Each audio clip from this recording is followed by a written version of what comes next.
이제 예수 그리스도께서 아담의 족보를 끊으시고 우리 가운데서 새로운 인류의 조상이 되셨습니다. 그래서 그 순종의 하나님께 순종하는 순종의 가문을 이제 여시는 것입니다. 우리는 그리스도와 닮은 작은 그리스도로서 하나님의 그 아들의 생명으로 이제 살아가게 됩니다. 그런데 참으로 우리가 이 신앙의 현실에서 외부적으로는 어떤 세상적인 어떤 보상이나 내면적으로도 그렇습니다. 감성적으로 무슨 마음의 깊은 기쁨이나 행복이 반드시 와야 하는데 전혀 그렇지 않은 것 같은 그런 당혹감에 빠질 때가 많습니다. 우리가 나름대로 예수를 믿고 헌신하고 봉사했지만 그렇다고 해서 우리 인생이 형통하거나 참으로 행복하다고 얘기하는 건 극히 드뭅니다. 세상적인 행복 말입니다. 믿는 자나 믿지 않는 자, 도리어 믿지 않는 자보다 더 문제가 끊임없이 일어나고 있습니다. 과연 이게 나의 죄 때문인가? 또는 하나님의 약속이 틀린 것인가? 이렇게 적지 않은 믿음의 혼란이 신앙 현장에 반드시 있습니다. 이 문제에 대해서 우리가 따져보고자 합니다. 그러면 나의 죄 때문인가 하는 것에 대한 우리가 답을 한번 찾아보겠는데요. 실로암에 망대가 무너져 죽거나 다치는 이들이 생겼을 때 사람들은 모두 다 그 사망자들의 죄로 참사가 일어났다고 생각했습니다. 그러자 예수님께서 말씀하시기를 또 실로암에서 망대가 무너져 치어 죽은 18사람이 예루살렘에 거한 다른 모든 사람보다 더 죄가 더 있는 줄 아느냐? 이렇게 경고하십니다. 이처럼 예수 그리스도는 그 고통과 어떤 징계, 심판을 무조건 연결하는 조잡한 인과의 논리를 절대로 거부하십니다. 심지어 그분은 죄가 우리 안에 있는 어떤 단순하게 뭔가 하고자 하는 그런 욕구를 통해서 더욱 잘못된 길로 갈 수 있는 개연성이 많다. 이렇게 말하고 있습니다. 이 성경이 말하는 우리가 현실에서 당하는 고통의 원인은 참으로 다양하고 깊습니다. 우리가 편의상 4가지 단순한 도식을 한번 그려볼 수 있는데요. 첫 번째는 자기의 죄로 말미암아 다가오는 고통입니다. 그 결과로서 나오는 고통, 특별히 다윗이죠. 바세바로 말미암은 그 고통, 자녀가 죽는 그 고통을 당했습니다. 요나도 마찬가지예요. 이것은 징계의 성격을 띠고 있습니다. 말하자면 심판이죠. 그러나 그걸로 인해서 인간을 그 잘못에서 돌이키게 합니다. 다윗도 그랬고 요나도 그랬습니다. 두 번째로 이거와 반대로 잘못은커녕 의롭기 때문에 당하는 고통이 있습니다. 누굽니까? 바울이나 에레미야입니다. 하나님의 말씀을 올바로 전했기 때문에 오히려 핍박을 받았던 사람들입니다. 세 번째가 또 있습니다. 이것은 어쩔 수 없는 인간의 이 피조물의 한계에서 비롯된 불가피한 고통. 마리아와 마르다가 그 오빠 나사로의 죽음에 대해서 슬퍼하는 괴로워하는 그 고통입니다. 그런데 네 번째가 가장 중요합니다. 이건 신비한 고통입니다. 신비로서의 고통입니다. 그 이유를 알 수 없이 고통나는 사람들이 많습니다. 특히나 욥 같은 경우에 대표적이죠. 인간은 하나님께서 하시는 일을 다 알 수 없습니다. 하나님의 하시는 그 시작과 끝을 다 알 수가 없는 법입니다. 그래서 우리는 이것에 대해서 쉽게 결론 내리면 안 됩니다. 겸손한 태도를 가지는 것이 꼭 필요합니다. 하나님의 선하고 하나님의 선하시고 전능하신 분이라는 신앙 고백 속에는 그분께서 이 고통의 파국적인 영향과 그 결과마저도 선하게 이용할 수 있음을 인정하는 것이 진정한 신앙 고백입니다. 고통에는 이유가 있다.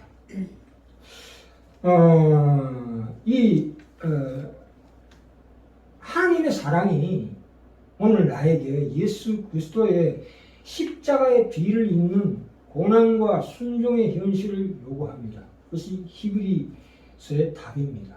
우리가 인생이 왜 이렇게 고달프냐? 그에 대한 답입니다. 그래서 우리가 이 왕직과 제사, 우리는 왕같은 제사장이요 택하신 백성이요 백성이라고 분명히 베드로전서에 나옵니다. 무슨 얘기냐? 이 왕직이라는 것은, 우리에게 허락하신 왕직이라는 것은 반드시 제사장 직분에 가려지는 부분입니다. 우리의 어떤 성리와 영광, 그 높음과 영광되는 그 권세가 우리 제사장 직분을 앞세워서 그 뒤에 감춰져야 옳습니다. 히브리서가 이 문제를 다루고 있습니다. 자, 한번 칠판을 볼까요? 우리가 우리 왕의 직분이 있고 제사장의 직분이 있습니다. 순서상 반드시 제사장에서 왕으로 가는 법입니다. 그건 여기도 마찬가지입니다. 우리 이 제사장의 직분 중에서 가장 중요한 게 속죄제사입니다. 아시다시피 예수님께서 오셔서 순환과 고난을 당하시고 십자가에 돌아가셨습니다. 이것이 속죄제사입니다. 제사장의 직분의 가장 중요한 포인트입니다. 그 다음에는 하늘 보좌에 계시는 겁니다. 그건 승리와 영광이죠. 오늘 그 제목이 멜기세덱과 초보신앙입니다. 이 멜기세덱의 반차를 쫓은 대제사장이라는 것은 바로 이 뜻입니다. 하늘 보좌에서 지금 승리와 영광을 선포하시고 우리를 왕으로 이끄시는 분. 그러나 반드시 명심해야 하는 것은 속죄제사, 순환과 고난, 십자가가 먼저입니다. 이것을 거치지 않고는 결코 이게 올 수 없다는 뜻이 히브리서입니다. 그래서 우리가 이 초보 신앙에는 멜기세덱에 관련된 것에도 포함이 되어 있는 것이 반드시 제사장에서 왕으로 가는 분입니다. 그렇죠. 순서상 우리는 순환과 고난을 반드시 우리 몸으로 겪어야 합니다. 예수도 그 닮은 작은 그리스도로서 가야 하는 겁니다. 그래서 이 왕직과 제사장직이 예수 그리스도 한 인격 속에서 통일되었다는 것이 오늘 히브리서 5장 10절에 하나님께 멜기세덱이 반차를 쫓은 대제사장이라 칭하심을 받았느니라 라는 뜻입니다. 이 히브리서 5장 10절의 말씀은 순환과 고난의 그 제사, 속죄 예물을 드리는 사역을 얘기하는 것이 아니고 멜기세덱이 반차를 쫓은 대상이라는 것인데 과연 멜기세덱이라는 것이 어떤 인물입니까? 창세기 14장에 가볼까요? 창세기 14장에 17절부터 20절까지입니다. 제가 읽겠습니다. 아브라함이 그들라오멜과 그와 함께한 왕들을 파하고 돌아올 때에 살렘 왕 멜기세덱이 떡과 포도주를 가지고 나왔으니 그는 지극히 높으신 하나님의 제사장이었더라.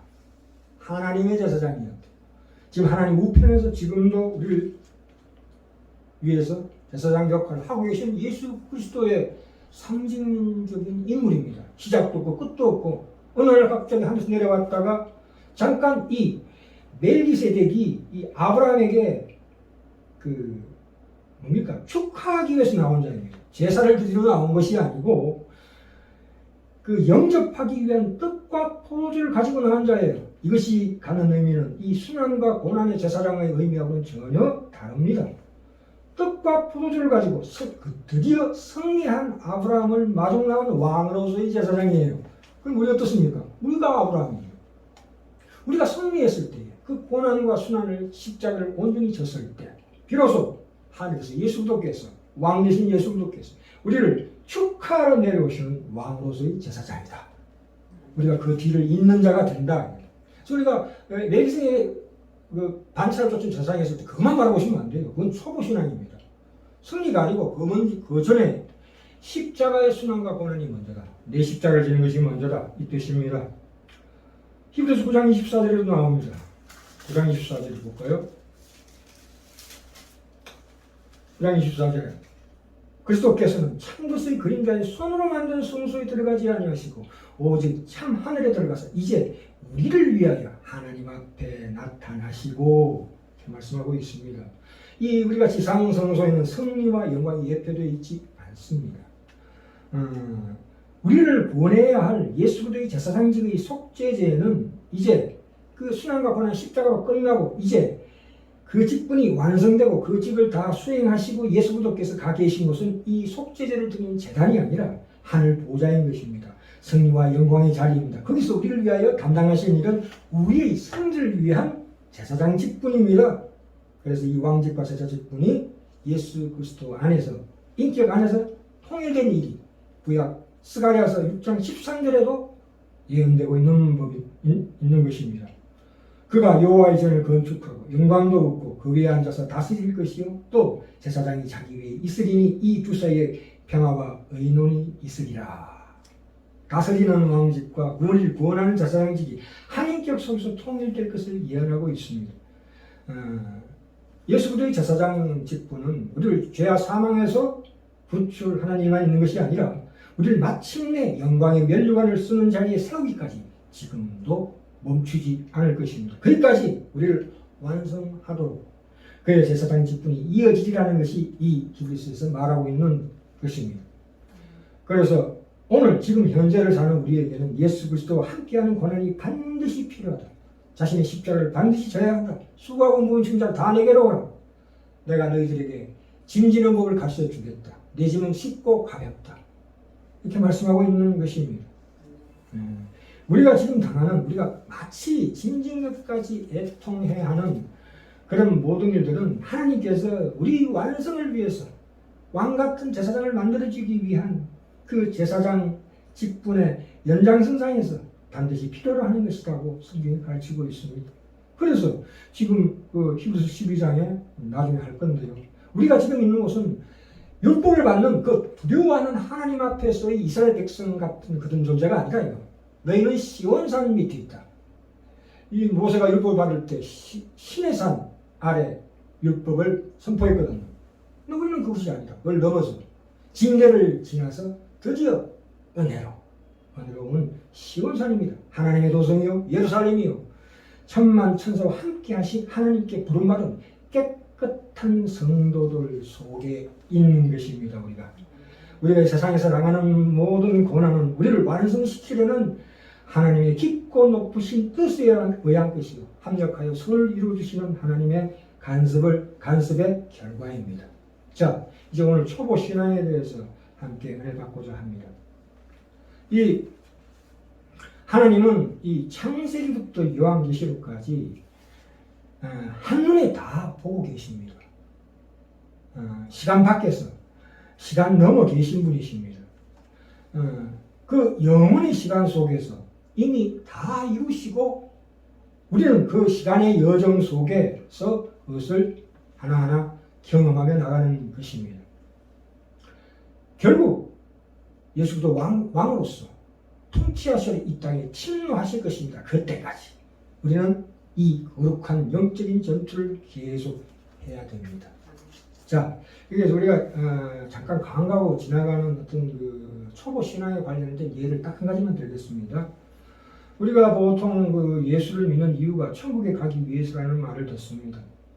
무슨 얘기입니까? 신앙이 마치 보험을 드는 것처럼 이 세상에서 내가 잘만 하나님 비만 잘 맞춰주면 엄청난 복을 받는 일종의 상거래인가 하는 의문 듭니다.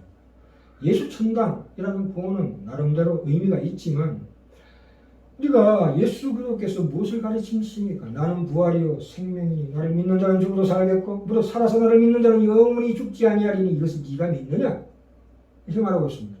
죽어서 가는 천국보다도 중요한 것이 지금 살아서 믿는 천국이 더 중요합니다. 구약에서 죽음 이후의 세계에 대한 내용이 그리 많이 나타나지 않습니다. 신약에서 비로소 예수께서 이렇게 말씀하시죠. 영혼에 대한 가르침. 우리가 죽고 난 후에 그 영혼에 대한 가르침은 구약에 희미하게 나타납니다. 욥이 그런 말을 했죠. 19장 25절 26절에서 그렇게 말하고 있습니다. 내가 알기에는 나의 대속자가 살아계시니 마침내 그가 땅 위에 서실 것이라. 내 가죽이 벗김을 당한 후에도 내가 육체 밖에서 하나님을 보리라. 욥의 이 고백은 죽음 이후에도 계속 이어지는 그의 생명을 어느 정도는 암시하고 있습니다만 신약처럼 그렇게 뚜렷하진 않습니다. 물론 하나님은 지옥마저도 만드시고 그것을 통치하시지만 지옥에는 하나님이 계시지 않습니다. 우리가 천국이라는 것은 천국이라고 한마디로 우리가 정의를 내려보자면 하나님이 계신 곳이다 이 뜻입니다. 지옥은 하나님이 안 계신 곳이다. 이렇게 이해하는 것이 맞습니다. 구약의 그 백성들에게 하나님은 유독 죽음 이후의 내세에 대한 불멸의 보상을 거의 말씀하시지 않았습니다. 그러나 그들은 희미하게나마 우리가 인간은 죽음으로 끝나지 않으리라는 기이한 소망을 갖습니다. 그러다 그들은 그 부활 소망을 기다리고 있었습니다. 우리가 알다시피 예루살렘 성전이 파괴될 때가 언제입니까? 예수님 오시기 그러니까 주전 586년입니다. 그리고 난 다음에 바벨론 포로 생활에 들어가지고 이스라엘 백성들이 뭘 잘못했습니까? 아니요. 하나님께서 징계하시는 대목입니다. 그 수난과 고난의 십자가의 자를 지나게 하십니다. 그러고 나서 회복시키시는 거거든요. 그래서 회복시키고 나서도 400년 동안의 암흑기를 거칩니다. 누굴 기다립니까? 예수 그리스도를 기다리는 거죠. 거기에서 비로소 우리에게 영원한 천국이 어떤 것이냐를 가르쳐 줍니다. 5장 10절 했고요. 5장 11절 갑시다. 11절 멜기세덱에 관하여는 우리가 할 말이 많으나 너희의 듣는 것이 두나무로 해석하기 어려우리라. 12절 때가 오래므로 너희가 마땅히 선생이 될 터인데 너희가 다시 하나님의 말씀의 초보가 무엇인지 누구에게 가르침을 받아야 할 것이니 젖이나 먹고 단단한 식물을 못 먹을 자가 되었도다. 자, 여기에 11절에 멜기세덱이라는 인물을 들어서 부활승천하신 예수님께서 지금 하늘에서 실행하시는 대제사장직에 대해서 너희들은 희미하게 알 뿐이다. 이 뜻입니다. 그런데 12절에 보시면 때가 오래므로 나옵니다. 마땅히 너희들이 선생이 될 터인데 이 글의 수신자들도 마찬가지고 우리도 마찬가지입니다. 신앙이 오래됐다는 것은 선생이 되었을 만큼 성장했어야 하는데 아직도 너희가 단단한 식물을 못 먹을 자가 되었도다. 이 말씀입니다. 이 단단한 식물이라는 게 무엇입니까? 지금도 부활성천하신 멜기세덱의 반차를 쫓은 예수 그리스도께서 우리 고난 가운데서 그 승리를 위한 그런 대사장 역할을 하고 있다는 사실이 바로 단단한 식물에 해당되는 사항입니다. 14절 볼까요? 이 14절에 13절 대저 저절 먹는 자마다 어린아이니 의의 말씀을 경험하지 못한 자요. 물론 신령한 젖은 사모해야 되지만 아직도 너희들이 어린아이에 머물면 안 된다. 그 뜻입니다. 이 초신자에게는 어려운 말씀이나 장성한 자, 성인에게는 소화할 수 있는 단단한 식물로 비유하고 있습니다. 그것이 무엇입니까? 하나님의 말씀을 지각으로, 지성으로, 이성으로. 그래서 14절에 단단한 식물은 장성한 자의 것이니 저희는 지각을 사용함으로 연단을 받아 선악을 분별하는 자들입니다. 여기 연단이라는 뜻은 1000만 번 단련한다는 뜻인데 헬라어로 발갖고 운동한다는 뜻입니다. 끊임없이 지금 혹독한 하나님의 백성으로서 하나님의 자녀로서 훈련을 받고 있는 상태를 말하고 있습니다. 여기서 얘기하는 이 11절에서 14절 사이에 말씀하는 이 저지라는 것은 원진리의 초보를 얘기하고 있고요. 참으로 연단이 있는 영적 지식은 지각을 사용하고 지성과 의지로 말미암아 행동으로 체험되고 실천되는 그런 지식을 의미합니다. 예.